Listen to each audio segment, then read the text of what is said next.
ఆచి chicken masala. AP deputy CM Pawan Kalyan ఇవాళ సచివాలయంలో అధికారులతో సమావేశం నిర్వహించబోతున్నారు. తన శాఖ పరిధిలో పలు అంశాలపై అధికారులతో రివ్యూలు చేయనున్నారు. అనంతరం సచివాలయం నుంచి మంగళగిరి క్యాంపు కార్యాలయానికి వెళ్తారు. నిన్న సచివాలయంలో అటవీ అధికారులతో జరిగిన సమావేశంలో వారి పనితీరుపై పవన్ కళ్యాణ్ అసహనం వ్యక్తం చేసినట్టు తెలుస్తుంది. రాష్ట్రంలో 50% గ్రీన్ కవర్ ఉండాలనే లక్ష్యంతో చేపట్టిన గ్రేట్ గ్రీన్ వాల్ ప్రాజెక్టును కూడా ముందుకు తీసుకెళ్లలేరా, నిర్దేశిత సమయంలో బాధ్యతగా పనిచేయకపోతే ఎలా అని అటవీ శాఖ అధికారులపై డిప్యూటీ సీఎం పవన్ కళ్యాణ్ ఆగ్రహం వ్యక్తం చేశారు. గ్రీన్ కవర్ 50% పెంచడానికి వారం రోజుల్లో ఏపీ గ్రీన్ సొసైటీ ఏర్పాటు చేయాలని, విధుల్లో అలసత్వం వహిస్తే ఉపేక్షించేది లేదని హెచ్చరించారు.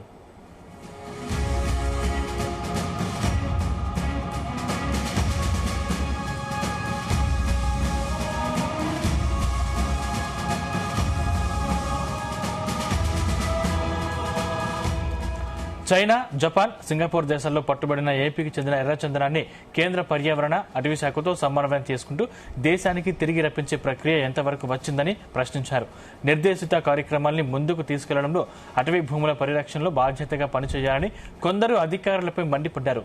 వనజీవి రామయ్య, దుశ్చర్ల సత్యనారాయణ లాంటి పర్యావరణ ప్రేమికులు తమ జీవితాల్ని అర్పించి అద్భుతాలు సృష్టించారని, ఒంటరిగా వారే అంతటి హరిత విప్లవాన్ని సాధించినప్పుడు ఒక వ్యవస్థగా మనం ఎంత చేయాలని అధికారులపై పవన్ కళ్యాణ్ అసహనం వ్యక్తం చేశారు.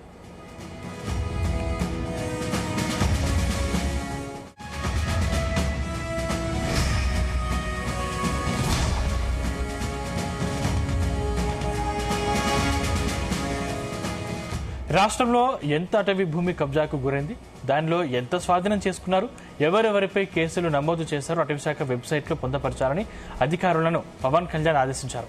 ఇటీవల చిత్తూరు జిల్లా మంగళం అడవుల్లో మాజీ మంత్రి పెద్దిరెడ్డి రామచంద్రారెడ్డి కుటుంబం ఆక్రమించినట్లు గుర్తించిన భూమిని స్వాధీనం చేసుకున్నామని తెలిపారు.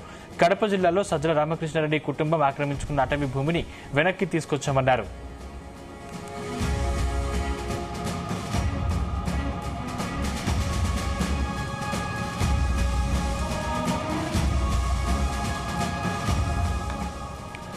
ఇతర ప్రాంతాల్లో కూడా ఆక్రమించుకున్న అటవీ భూములను అధికారులు స్వాధీనం చేసుకోవాలని, కబ్జాదారులపై కేసులు పెట్టాలని పవన్ కళ్యాణ్ ఆదేశించారు. అటవీ భూముల రక్షణకు జియో ట్యాగ్ స్పేషన్ సర్వే నిర్వహించాలన్నారు. అటవీ సరిహద్దుల పర్యవేక్షణకు కర్ణాటక మోడల్ అనుసరించాలని సూచించారు. అటవీ ప్రాంతంలో ఎక్కడైనా చట్టవిరుద్ధంగా భూమిని ఆక్రమించుకున్నా, చెట్లు నరికినా క్షణాల్లో అధికారులకు తెలిసేలా శాటిలైట్ అత్యాధునిక సాంకేతిక పరిజ్ఞానాన్ని వినియోగించుకోవాలని డిప్యూటీ సీఎం పవన్ కళ్యాణ్ అధికారులకు దిశానిర్దేశం చేశారు.